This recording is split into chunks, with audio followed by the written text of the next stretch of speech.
ме балалар? Сәлеметсіздер. Бүгін сыныпта кім жоқ? Жалпы сыныпта 22 оқушы, 4 оқушы себепті. Өте жақсы. Енді сабағымызды орнымызға отырмас бұрын біз топқа бөлініп аламыз. Жақсы. Мына жаққа, сол жақтарға көңіл аударсаңдар, сендерге қазағымыздың ұлттық құндылығы шаңырағымыз тұр. Бұл шаңырақта сендерге менің атым Қожа фильміне үзінділер берілген. Бұл галереяға саяхат деп аталады. Сондықтан осы жерде сендерге ұнаған суреттеріңді алып, өз топтарымызға отырып жайғасамыз. Бұл суреттің әрбіреуінің атында топтың атауы тұр.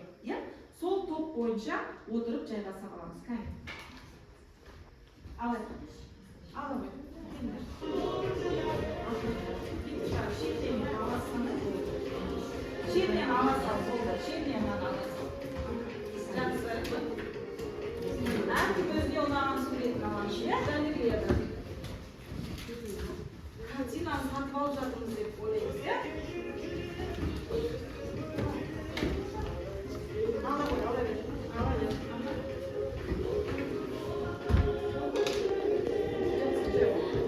Әркім өзінің тобымызға отырдық па? Тауып алдық, Жақсы. Сендер ақылды қожа тобы, тентек қожа тобы және жаңа заман қожасы тобы екен. Өте жақсы. Енді өзіміздің сабағымызды бастамас бұрын өзімізге жақсы көңіл күй сыйлап алайық. Орнымыздан тұрайық. Қоңырау соғылды, біз сабақты бастаймыз. Партамызға отырып, жан-жаққа көз тастаймыз. Жаңа білім алуға алға қадам жасаймыз. Өте жақсы, өте тамаша, керемет. Өзімізге жақсы көңіл күй сыйлап алдық. Енді үйге берілген тапсырма қандай? Кезекші. Менің атым Қожаны 5-ші бөліміне дейін мазмұндап келу. 5 бөлімін мазмұндап келу. Жақсы. Енді үй тапсырманы қаншалықты орындадық? Қаншалықты 5 бөлімнің мазмұнын түсіндік? Осыны біз сиқырлы кітапхана ойыны арқылы тексеріп өтейік. Жақсы. Қазір мен сұрақты оқимын, одан кейін қолымызды көтеріп, келіп кітапты басамыз. Жақсы ма? Сонда дұрыс жауаптарымыз шығады. Қожаға әкесі туралы айтқан қария кім? Қария кім, Әкежан? Сайбек қария. Сайбек қария не деп айтыр еді қожаға? Әкесі туралы қандай естелік айтты? Қандай естелік айтыр еді? Кәне, кім? Әкеме қарыз бөлді. Қандай қарыз берді? Ол ақшалайда емес, тегінде емес, жылқы, ол не істеп алады ол жылқысын? Ол жылқысын жаңағы суғармай, жылқысы шөлдегендікте ол қайда барып ішпекші болады? Сол жерде ол не істейді? Батпаққа барып кетеді. Содан 10 көмекшін жігіттерді әкеп, оны суырып алған кезде ол қандай жағдайда болады жылқы? Қорықпаңдар, айтыңдар қаттырақ. Ол өліп қалады, Сондықтан ол әкесі сол кезде қандай сөз айтады Сайбекке? Сен оны әдейі жасаған. Сен оны әдейі жасаған жоқсың. Деді. Сондықтан да мен сенің әкеңнің алдында қарызбын деді. Жоқ, сен оны, яғни оны өзінің жетіп тұрған күні берілген уақыты болып тұр екен, сіздің ешқандай кінәңіз жоқ деп жылы жауап қоя салды. Жақсы, өте жақсы. Келесі сұрақ. Менің атым Қожа қойсын, алғашқы атауы қандай еді ботагөз? Өзім туралы. Өте жақсы. Келесі сұрақ. Класс жиналысында қожаның бюджеттен шығармай қарсы сөз керек деген.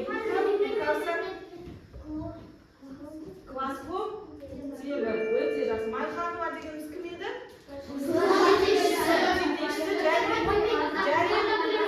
Қазақ мен әдет мұғалімі.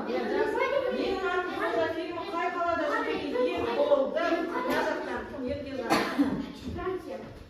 иә өте жақсы Франция келесі менің атым қожа шығармасының жанры қандай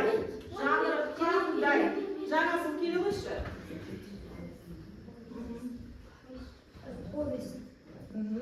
жақсы повесть өте жақсы жаңасы келесі менің атым қожа повесті қай жылы жарық көрді қай жылы қашқа келе ғой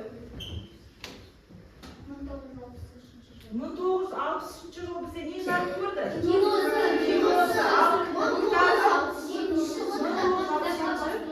кітапқа басылып шығарды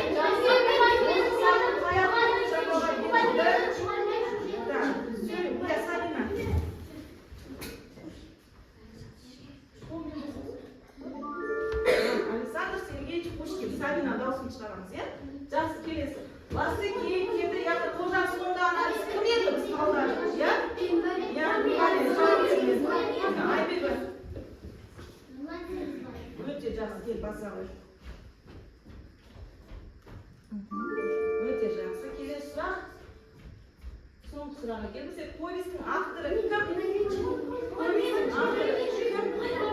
ал кім мен хат келе ғой кім дауысын шығарамыз өте жақсы жақсы үй тапсырмасын пысықтады бірақ басында кішкене қобалжып қалдыңдар ма біліп тұрген мазмұндарында айта алмай тұрсыңдар қорықпаймыз иә жақсы енді біз сабағымызды өн бойы бағалаумен сендер таныстырып алайық иә ол үшін біз бірінші топ басшыларын сайлап алайық кім топ басшысы Айшаны сайлап отырсыңдар иә Айша өз тобыңа бірыңғай қызыл түсті топ боласыңдар иә жақсы тағып алайық әркім өз шартымыз өзіміздің мойнымызға шартымызды тағып алайық иә сендерге мына жерде бағалау парақшасы берілген сол бағалау парақшаға ат жөнін жазамыз мына топта кім санаймыз кім інжу жақсы інжу сары өздерінің белгілерінде эмблемаларын тағып аламыз сендерде кімді Еркежан иә жақсы өздерінің эмблемаларын тағып алыңдар ерекшеленіп отыратын эмблемаларын тағып аламыз жақсы енді әрбір топ басшыларында алдында бағалау парақшасы берілген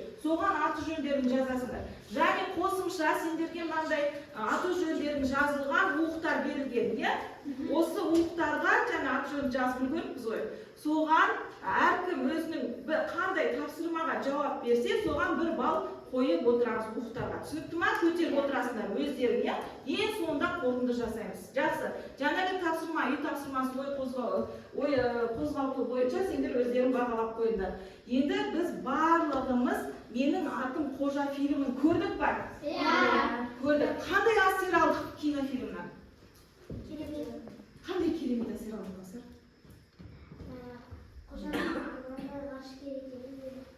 ғашкер екенін білдің ба ал сенің арманың қандай хореограф болу жақсы тағы да қандай әсер алдық кинофильмнен нені түсіндік иә мақсат жаман сөздерді айтпау ешкіммен төбелеспей ұрыспау жақсы ал сен жаман сөз айтпай төбелесесің ба жоқ жақсы тағы қандай тағы бір айтып жіберейік димаш тентек болмау сен отбасында тентексің ба жоқ өте жақсы ендеше біз назарымызды бәріміз экранға аударайық иә кинодан үзінді көрейік мұқият қарап алайық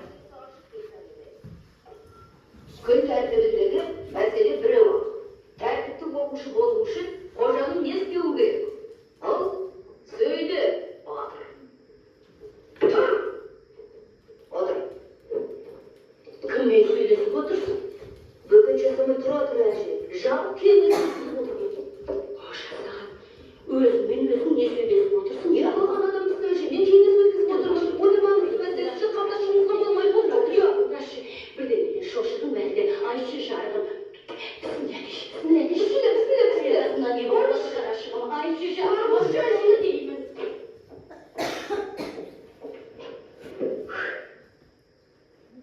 жас не деп жаздың ертеңнен бастап тентек болып бірде-бір баламен төбелеспеймін егер өз дейсінші онда қой деп әйтпесе көпірді дамдам деп ал егер қоймасашы егер бұл мәселе осымен бітеді екінші мәселеге көшеміз жаман сөздер айтпайсың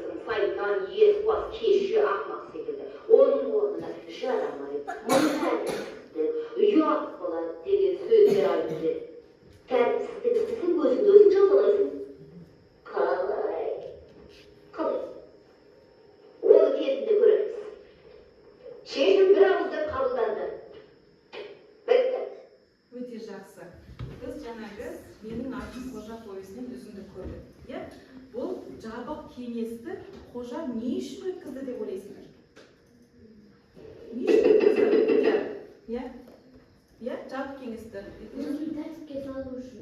Иә, өзін тәртіпке салу үшін. Бірақ бұл жабық кеңесті өткізу үшін ол оның алдында қандай шешімге келді? Не үшін ол жабық кеңес өткіземін деп шешті деп ойлайсыңдар? Иә, Анасына уәде беріп қойған. анасына не деп уәде береді? Не үшін уәде береді? Енді бұзықтық жасамаймын деп уәде берді. Ол қандай бұзықтық жасап еді? Ол Иә, қандай бұзықтық жасап еді? Иә, Сабина? Жоқ, анасы одан ұялатындай не істеп еді ол? Анасы қайда барып еді? Иә, анасын Қожа өзінің жетекшісіне Майқоновна сөмкесіне бақалар салады. Сол үшін анасы ұялып оны неге салады анасын? педсоветқа. Иә, жиналысқа шақыртады анасын, иә. Сол жерде анасына баласының бұзықтығы туралы айтып, анасы ұялғаннан үйге келіп, не істейді? Жылайды, иә. Содан қожа оған не деп айтады? Қожаға не деп ұрсушы еді анасы? Кәне, иә. Анасына айтқан егер тағы бір бұзықтық жасаса, кемпіріне түсіп кетейін деп айтады екен. Жақсы. Енді жабық кеңесті өткізу дұрыс па деп ойлайсыңдар ма? Иә, дұрыс, иә. Жақсы. Ондайша бүгінгі біздің тақырыбымыз Бердібек Соқпақбаевтың менің атым қожа повесінің құпия кеңес бөлімі. Дәптерімізді ашып бүгінгі күнді жазайық. Ақпардың 20-сы сынып жұмысы Бердібек Соқпақбаев менің атым қожа повесінің үзінді құпия кеңес жазайық. Құпия кеңес бөлімі бүгін бізде соңғы бөлім қорытындылау, сондықтан барлық бөлімді есімізге түсіріп талдап отырамыз. Иә? Жақсы. Балалар. Жаздық па? Енді сендер қалай ойлайсыңдар? Қожа түзеле ма, түзелмей ма? Соны біз қазір бүгінгі сабағымыздың мақсаты, бүгінгі сабағымыздың мақсаты көркем шығармадағы кейіпкерлер портреті мен іс-әрекеті арқылы образын ашу. Яғни бүгінгі сабақта не талдаймыз? Иә, кейіпкерлерді талдап образын ашуға тырысамыз. Жақсы. Сендерге келесі жұптық жұмыс, жабық кеңес үзіндісінен көрген алған әсерлерімізді қожа түзеле ма, жоқ па деген сұрақты бір-бірлеріне кереғар пікірлер дәлелдейсіңдер. Ол үшін біз бөлінеміз, иә? Әкежан, Айша, Кәусар, сендер түзеледі, сендер түзелмейді деген. Екеулер бір-біріне кереғар пікір айтасыңдар, иә? Тура солай. Кім? Бота Еркежан, сендер түзеледі, Димаш сендер түзелмейді. Жақсы, иә? Айша, сендер түзеледі, Еркежан сендер түзелмейді. Мен сендерге тақтаға мақал мәтелдер дайындап қойдым, осы неге жазуға байланысты. Бұны да пайдаланып кетулеріне болады, иә? Дәптерге жазамыз, 2 минут уақыт беріледі. Иә. Және тақтадағы мақал мәтелдерді де пайдалануға болады.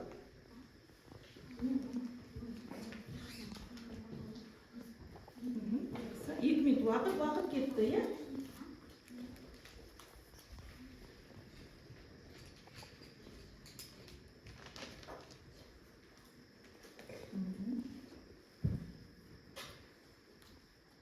Екі минут уақыт біткен бетте қаламды қоямыз.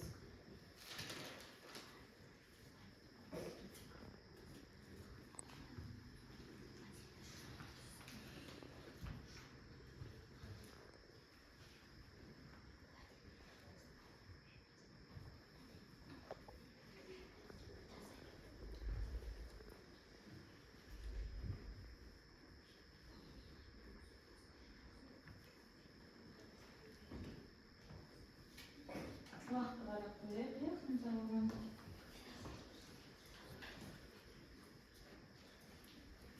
Жақсы.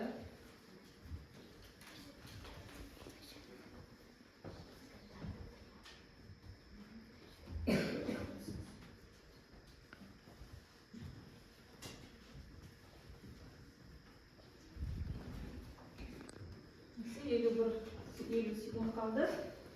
ойымызды жинақтайық. Болса, қандай белгі жасаймыз?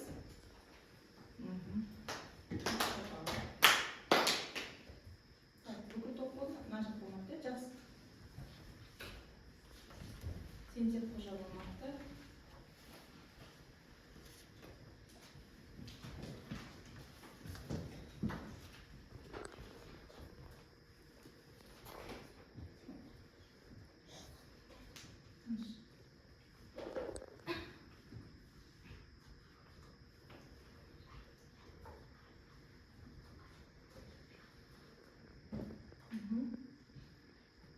Oldu ba?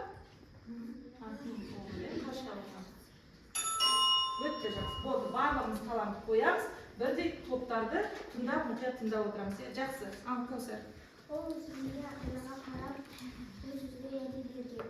Уәде берген. Айша қосатындарыңдар ма? Әкежан екеуің? Иә. Менің ойымша қожа түзеледі. Себебі жаман бала, жақсы бала жеткізеді мұратқа, жаман бала қалдырады ұятқа демекші. Қожа ол өзіне ант беріп, сабағына деген ынтасын кеш бастады. Өте жақсы. Иә, Әкежан қосатындар Біздің ма? ойымызша қожа түзеледі деп ойлаймын. Өйткені Майқанов апайына шындығын айтты. Шындығын айтып, кешірім сұрайды. Жақсы алдынан өтеді. А сендер өзгермейді деген, иә? Біз түзелмейді деп ойлаймыз. Себебі халық қалмаса да әдет қалмайды демекші. Қожаның күнделікті әдеті болып қалған. Өте жақсы. Қосатындар бар ма? Иә, Мақсат. Менің ойымша қожа түзелмейді деп ойлаймын. Өйткені ол өз қошақшысын алдап, қан табан деп кітабын қатып. Өте жақсы. Я мына жақ сендер қожа тобын тыңдап жүрейік. Біздің ойымызша қожа түзелмейді деп ойлаймын. Өйткені қожа өз-өзіне уәде беріп, уәдесін орындамайды. Қандай уәде беріп, қандай уәдесін орындамайды? Мен енді бұзық болмаймын. Бірақ қандай бұзықтық жасап қояды? Мұғалім сөмкесіне бақа салды. Ал жағында. Менің ойымша қожа түзелмейді деп ойлаймын. Себебі ол жантасқа балшық атып, бәр балаға тиіседі. Жақсы. Айбибі, жаңа тыңдап қосасың ба? Ауру қалса әдет қалмайды деген. Қожа ешқашан түзелмес. Өйткені сұлтанмен жүріп бұзылады. Себебі сұлтан жаман іске әуес қалар. Өте жақсы. Аялу. Біздің ойымызша әрине түзеледі. Өйткені ол өзіне және анасына уәде беріп, жабық кеңес өткізіп, өзін тәртіпті боламын деген уәде берді. Жақсы. Қосатындар бар ма? Бірыңғай бірге істедіңдер, иә? Жақсы. Келесі. Иә, мына жақ. Иә, Қожа түзелмейді. Себебі кітапты оқыту үшін Майқанов апайын алдады. Сабина, тыңдап жатасың ба? Қосасың ба? Мен Иә, қандай нәрсе? Менің ойымша қожа түзелмейді. Өйткені ол көрші үйден қармақты ұрлап алып кетеді. Ұрлап алып кетеді, бірақ сонда ол әкеледі ғой қармақты қайтарып. Менің ойымша қожа түзеледі деп ойлаймын. Тәртіпсіз болмаймын деп ойлаймын. Тәртіпсіз уәде беріп, кімге уәде береді? Анасына. Я кішкене толықтырып айтайық, иә, мысалдармен. Сендерде бар ма жақсы қосылып бірге талдаңдар, иә? Жақсы, топ басшылары бағалаймыз, және өз-өзімізді бір-бірден бағалап, балдарымызды қойып отырамыз мұқтарға. Қойдық па бүгін? Жақсы. Енді келесі тапсырма сендерде топтық тапсырма болады.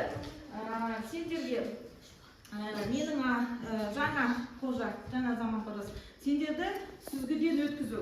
Яғни қожаның жағымды және жағымсыз қасиеттерін жазасыңдар да сүзгіден өткізіп қоясыңдар, иә? Келесі. Сендерге таразы жантаспен қожаның қасиеттерін жазасыңдар. Екі жаққа ортасына орта қасиеттерін жазасыңдар. Иә? Үшінші топқа біздер айтысы. Бұл жерде үш кейіпкерлерді беремін. Жана, сұлтан және қожа. Шартылған жапырақта сендерге әрбіреуіне жазылып, бұлардың бойындағы, тұла бойындағы қасиеттері жазылған. Соны әр кейіпкердің өзіне қойып шығулары керек, иә? Уақыт 5 минут уақыт беріледі. Uaqtimizni qo'ysak. Ya. Vaqtimizni qo'ysak 5 minut vaqt ketdi. Vaqt qo'yildi.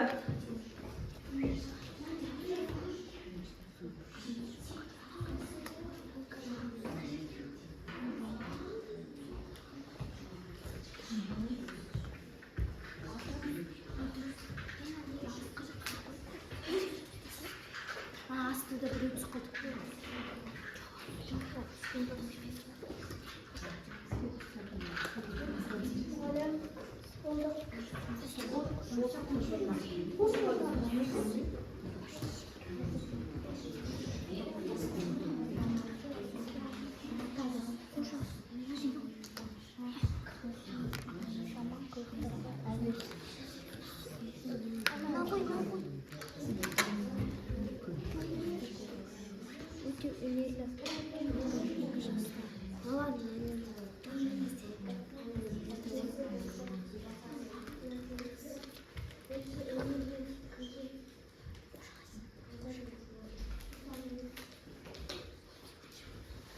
Ortak kasetlerini koyuyoruz ya, ortak kasetlerini koyuyoruz.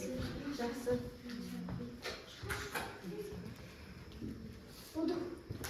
Болсақ шапалақтап отырамыз. Жақсы, 3 шапалақ, тәртіпті ұмытқамайды, 3 шапалақ, соны көріп отырамыз. Жақсы, мына жақ толықтырып жатыр. Толықтырамыз, иә?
Ortak kasetleri yazılır mı?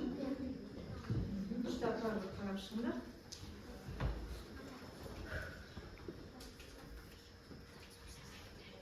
Bu ya? Болсақ шапалақтар. Өте жақсы. Барлығымыз бері қарайық. Бөліміз қаламызды қойып, топтарды мұқият тыңдайық, өйткені кері байланыс беріп отырамыз. Топтарға сендер дайынсыңдар, келе ғой.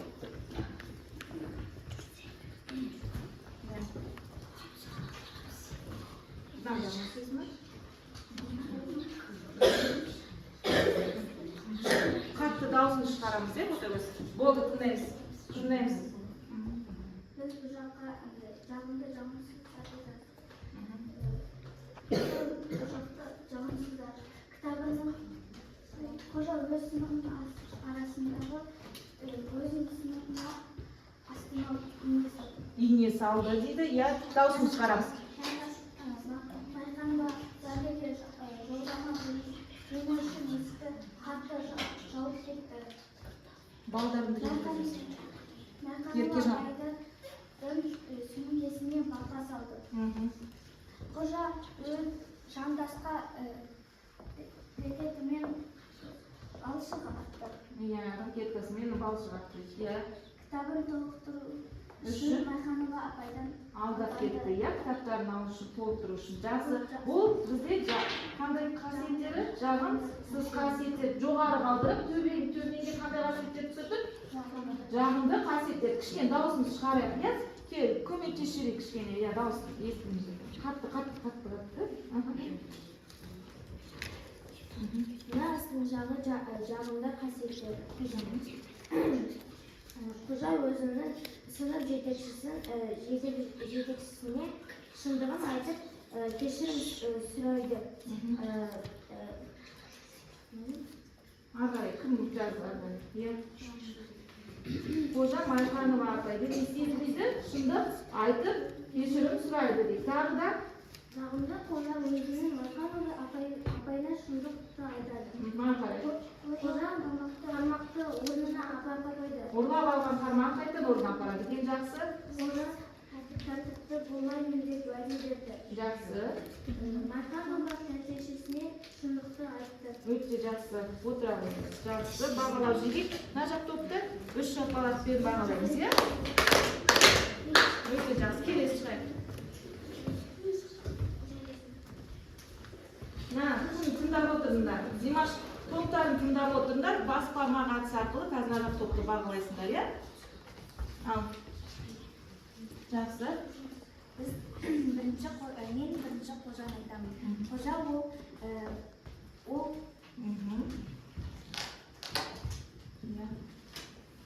жағымды кейіпкер және ол ешқашан ешкімге жамандық ойламайды. Және қатесін әрдайым мойындайды. Ол қожа көп және де қожа ол тәртіпсіз бала. Яғни өз-өзіне ант берместен бұрын ол жандасқа да және де басқа балаларға да рағаттымен тиісіп ұрған. Ол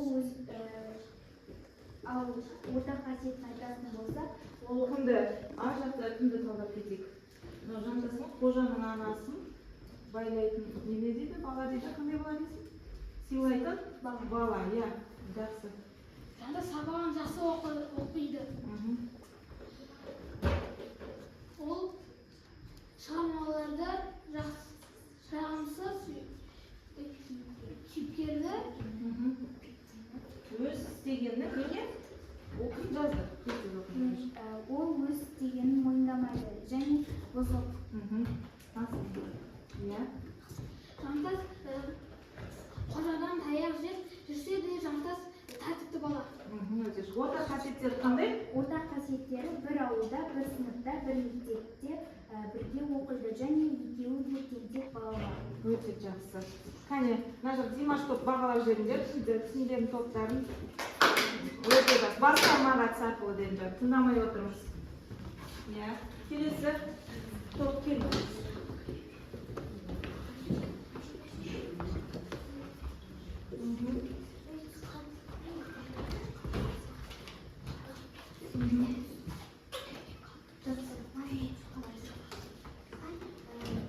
Я бастайды.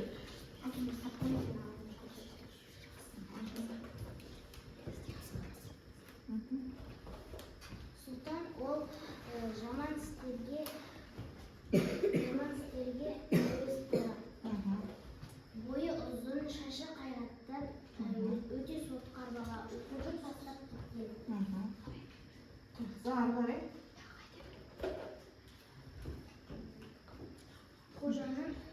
Сұлтан қожаның жан досы. Жан досы болады şimdi. Сосын Жаман қылықтары болған. Соны айттық, иә, бәрі сыныптағы ең бұзық оқушылардың бірі болады, иә? Жақсы, ары қарай Еркежан.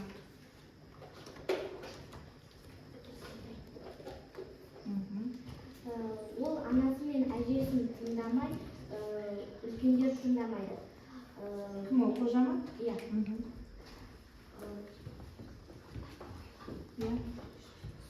Қожаның жан досы Сұлтан. Орта бойлы ол қожа. Басты кейіпкер қожа. Өйткені қожа киноның соңына дейін өзі ойнайды.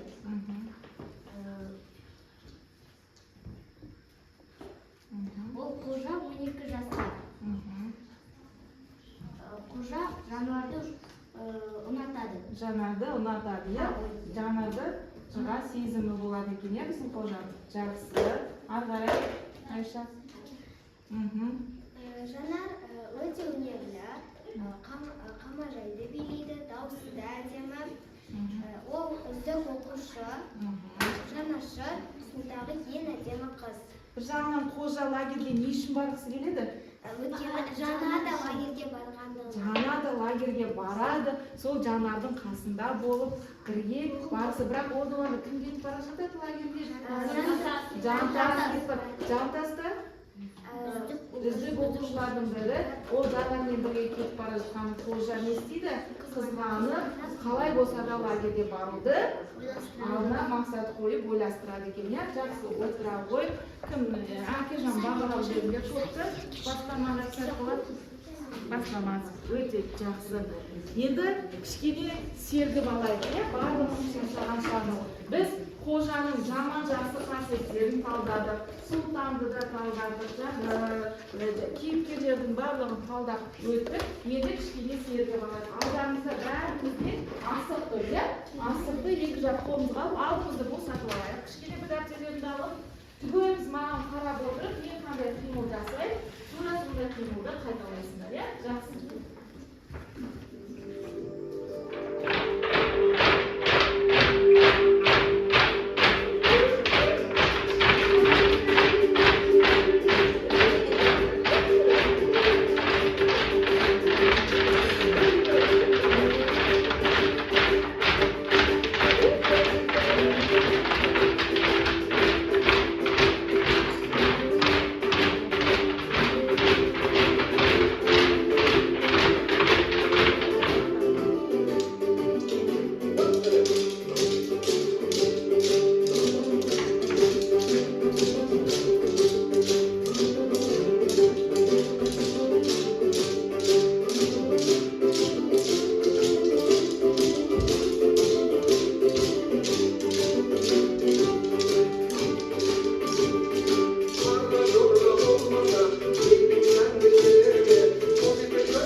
Сендер үш топқа бөлініп отырғандар білесіңдер, ақылды қожаны да талдадық, тентек қожаны да көрдік. Енді біздің жаңа заман қожасы дейді. Қазіргі заманда қожа бар ма деп ойлайсыңдар ма? Бар, енді біздің жаңартылған бір тұтас тәрбие бағдарламасында, тәрбие парадигмасында бізде көрсетілген нашақорлық, буллинг бар. Содан кейін бұл буллинг пен нашақорлық бізде бар ма осы шығармада? Буллинг бар, қай жерде буллинг көрдіңіз? Жандостың құйрығынан Не істеді? Жандос өзі бірінші бастап ағашты алып құйрығынан бітті. Жақсы, тағы қай жерде буллинг көрдіңіз? Қожа жантасқа ракетамен Бал шығартты, Жантас қожаны назарбауы кемсітуі. Жақсы. Қожа зиянды заттарды шетуі.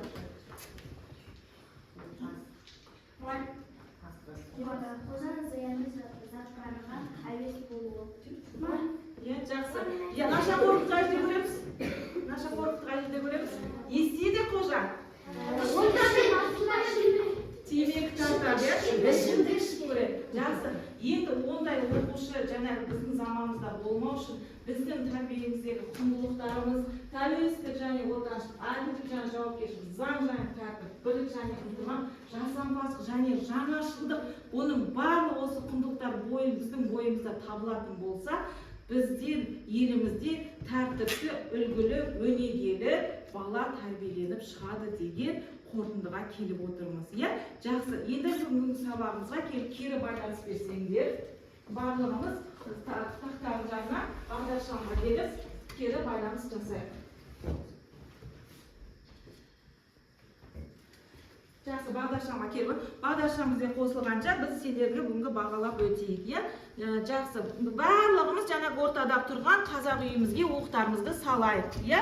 Әнші өте жақсы бүгін сағат қатысып отырды. 9 ұпай, Сабина бізде 8 ұпай, Димаш 10 ұпайды қойыпты, өте жақсы, дұрыс келсеміз. Ботагөз өзіне 9 ұпай қойыпты, жақсы келсеміз. Еркежан қанша қойдың? Өзіне 8 ұпай, өте жақсы бағалап отыр. Тура мен ойымдағыдай шықты сен. Дидар, бұл 6 ұпай деп қойып отыр. Бірақ саған 7 ұпай қойуға болады бүгін. Бәріңіз бағалап па? Әкежан жақсы сабаққа 9 ұпай дейді. Өзін адал бағалап отырсың, мен де ойлағаным. Қалай Айару 8 дейді. Айша, сен 10 ұпайға бағаландың ба? Өте жақсы, дұрыс. Сен де 8 ұпай дейді. Каусар 9. Каусар, сен артық бағалап отырсың, иә, бүгін кішкене 8 ұпайға. 7 ұпай дейді. Дұрыс, мен хат бүгін кішкене өте жақсы қатысып отыр. Айару нешеге бағаладың өзіңді? 7. Тез айтып жүрейік. 7, 10, Айша 9, 7. Өте жақсы бағалады. Енді келіп байланыс жасайық сабаққа. Келейік. Тез. Бас кетейік тез. Жасыл бізде толықтай түсіндім. Сабақты сары түс орташа түсіндім. Қызыл түсінбедім, иә? Жақсы. Келді. Келесі топ.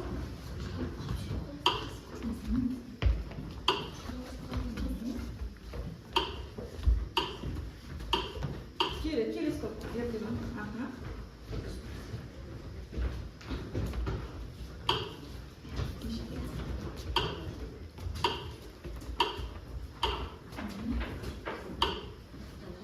Өте жақсы. Әлі түсіну керек екен бізде Айару, одан кейін кіммен қастасып кетті, Жанжасыл басып кетті.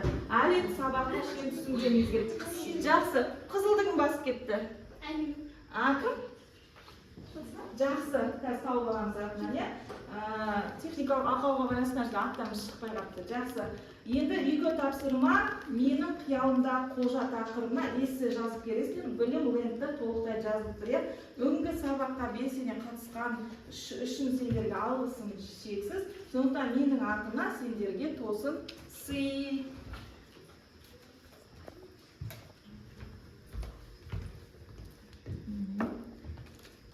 Жарайсың, ой, сен білгірсің, тамаша міне. Жарайсың. Бүгінгі сабақта сендерге тосын сый. Не жетпеді алға? Жақта. Сен білгірсің дейді. Тура өзіне кеп тұр екен. Жақсы, сен алғырсың. Жақсы. Ударко кетті ғой. Алам.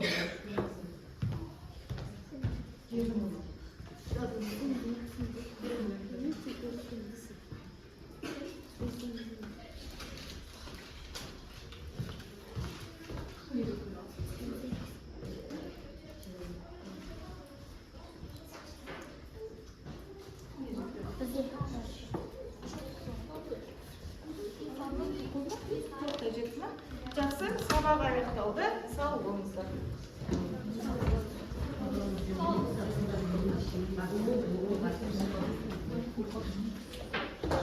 Балаларым,